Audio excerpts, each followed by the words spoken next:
Welcome back. The state of Connecticut is about to move $1.6 billion into the state pension system. Here to talk about the ramifications of this significant deposit is the comptroller for the state of Connecticut, Kevin Lembo. Mr. Lembo, thank you for being with us. And as I prepared for this segment, all I could think of was in my old life anchoring the news, I would finish this story about this significant deposit. They'd cut over to Scott Haney and he would have climbed up on the weather desk and pretended to be sleeping. It's a Sunday morning. People have just gotten up. They're rubbing the sleep out of their eyes. Why should they pay attention to this segment? Why should they care about this pension deposit? They should care about this for the same reason that they've cared about the stories that we've had so much pension debt. I mean, there's been such stories over the last couple of decades about irresponsibility at the Capitol, not making the full payment, not making market returns. That has changed. And it hasn't changed just because the Wall Street and the markets have changed. It's changed because we've changed the way that we intercept dollars and put them away for a rainy day. So $1.6 billion, that's a lot of money. It's just a small bite out of this, but this makes a big difference.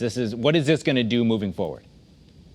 Yeah, so we've been putting consistently over the last couple of years more dollars into the pension system as a result of first filling up our budget reserve fund or our rainy day fund.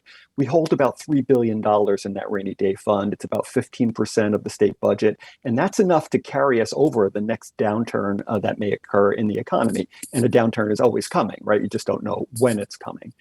So now what this does is it retires some of that liability in the pension fund, which does two things. It allows you to pay off the obligation quicker, like making an extra payment to your credit card. And it also makes the annual amount that the state has to pay on top of this less each year because you've thrown more money into the pot. And so when we recalculate, that number goes down. So it gives breathing room in the budget. So obviously people may care if there's someone who either is collecting a pension or will be collecting a pension. But you talked about that annual required payment going down. I guess that's good news for everybody because that's money you can use for something else, right? That's right. And in the model we designed in 2015, and that's sort of, this is the end of the story from 2015, it really did look at what happens and how quickly can we retire the debt? And we were heading on a horrible trajectory. And I don't believe there was any fear that we weren't going to be able to pay pension payments. It's just, it was eating up more and more and more of the state budgets every year. And as you say, crowding out other things. Now, as it's starting to level off and then will go down, when it's finally done, it will take such a huge multi-billion-dollar segment out of the budget. And those dollars will be available for tax relief or programs that aren't getting funded now or infrastructure or whatever the people in the state of Connecticut think those dollars should go toward.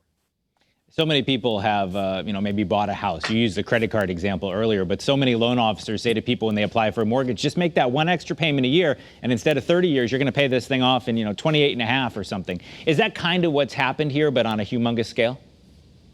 In part, it is. It really is about grabbing the dollars out of the revenue stream before they can get spent. And there have been plenty of years when we've had budget surpluses, but those dollars would go to gazebos or other things before the budget got closed at the end of the year.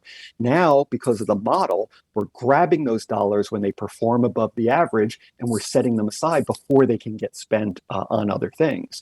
So it's like a fourth grade economics, right? You get a $10 check from your grandmother for your birthday, for example. And our parents always said the same thing, right? You can spend $5, but you got to save $5.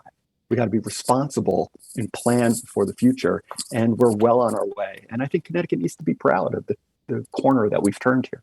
Now, this is an additional payment on top of what was already budgeted. So we're making a pretty big deposit towards that liability, but it's still a big number, like 40 billion or so we have to go. I mean, most people at home that's a number you can't even wrap your head around. So should we be concerned about what's left? Oh, absolutely. Where our concern should turn into action is holding our legislators accountable to make sure that they don't go in and start tinkering around with the law. The law is working.